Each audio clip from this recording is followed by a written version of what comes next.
দোল পূর্ণিমা নিশি নির্মল আকাশ, ধীরে ধীরে বহিতেছে মলয় বাতাস। লক্ষ্মী দেবী বামে করি বসি নারায়ণ, করিছেন নানা কথা সুখে আলাপন।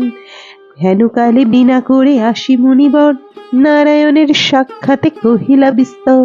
তারপর কর জোরে করিয়া প্রণতি, কহিল নারদ মুনি নারায়ণী প্রতি। কহ মাতো এ কেমন তোমার বিচার, চঞ্চলা চপলা প্রায় ফিরে দাঁড়ে দাঁড়। পলকের তরে তব নাহি কোথা স্থিতি, মত্তবাসী সদা তাই ভুগিছে দুর্গতি। সতত কুক্রিয়ারত নর নারীগণ, অসহ্য যাতনা পায়ে দুর্ভিক্ষ ভীষণ। অন্নভাবে শীর্ণকায়ে বলহীন দেহ, ক্ষুধা কষ্টে আত্মহত্যা করিতেছে কেহ। অতি প্রিয় প্রাণাধিক পুত্র কন্যাগণে, করিতেছে পরিত্যাগে অন্যের কারণে। বলো বলো বলো দেবী কি পাপের ফলে, ভীষণ দুর্ভিক্ষে সদা মত্তবাসী জলে। কমলা ব্যথিত হয়ে দুঃখিত অন্তরে, কহিলেন অতঃপর ক্ষুণ্ণ মুনিবরে।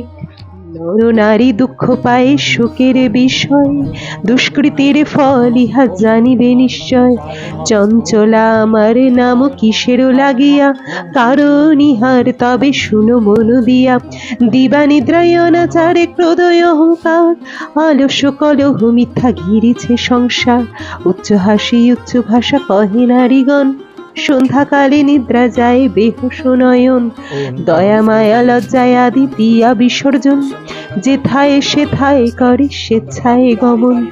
না দেয় প্রদীপ তারা প্রতি সন্ধ্যাকালে, ধূপ ধুনা দিতে লজ্জা মনে মনে গানে। প্রভাতেতে নাহি দেয় গোময়ের ছড়া, ময়লায় নষ্ট পাছে হয় শাড়ি পরা। লক্ষ্মী অংশে নারী জাতি করিয়া সৃজন, পাঠায়াছি মর্তধামে সুখের কারণ। বৃথায় সুখেতে তারা ভুলিয়া আমায়, অকার্য কুকার্য করি সময় কাটায়।